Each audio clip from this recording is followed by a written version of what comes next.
मनुष्य का जीवन दो ही दिशाओं में जाता है। या तो वो गुलामी की जंजीरों में खुद को बांधकर जीता है, धर्म की गुलामी, समाज की गुलामी, संस्कारों की गुलामी, या फिर वो बिना किसी रीति रिवाज के आजादी में जी सकता है।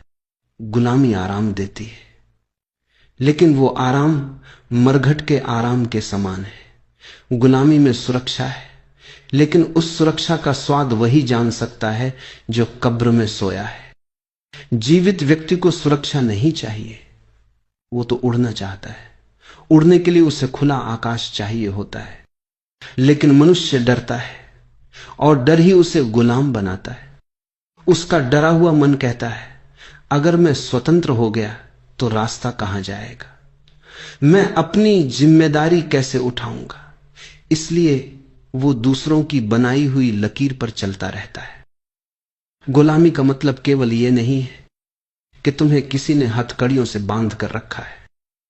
गुलामी का असली मतलब है कि तुम्हारी सोच अब तुम्हारी नहीं है, तुम्हारा जीवन तुम्हारा नहीं रहा, वो दूसरों के बनाए हुए नियमों के प्रति प्रतिबद्ध हो गया है। तुम मंदिर जाते हो क्योंकि बचपन से सिखाया गया, तुम शादी करते हो क्योंकि समाज ने यही कहा, तुम बच्चे पैदा करते हो क्योंकि परंपरा यही कहती है। जरा सोचो, तुम्हारा कौन सा काम तुम्हारे खुद के निर्णय से जन्मा है? अगर तुम्हारा जीवन तुम्हारे अपने फैसलों का नतीजा नहीं है तो वो जीवन नहीं, गुलामी है। गुलाम कभी जी नहीं सकते। गुलाम केवल जीवन को ढोते हैं। जिंदगी तभी खिलती है जब वो आजाद होती है। मनुष्य के भीतर दो दरवाजे हैं। एक दरवाजा है जो बाहर की ओर खुलता है, बाहर की आवाजों का, भीड़ की आवाजों का, और दूसरा दरवाजा है जो तुम्हारे अंदर, तुम्हारे हृदय की ओर खुलता है। सच्चे इंसान का जन्म तभी होता है जब वो गुलामी को ठुकरा देता है। सच्चा इंसान वही है जिसके अंदर ये कहने का साहस हो कि मैं अकेला ही पर्याप्त हूं। तुम्हारा मन कहता है कि गुलामी तुम्हें सुरक्षित रखेगी, लेकिन तुम्हारी बुद्धि कहती है मैं इन बेड़ियों को तोड़ना चाहता हूं।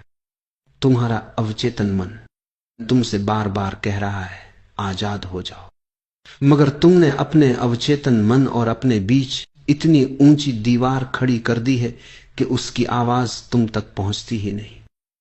जो अपने अंदर की आवाज सुन लेता है वो आजाद हो जाता है, और जो केवल बाहर की आवाज ही सुन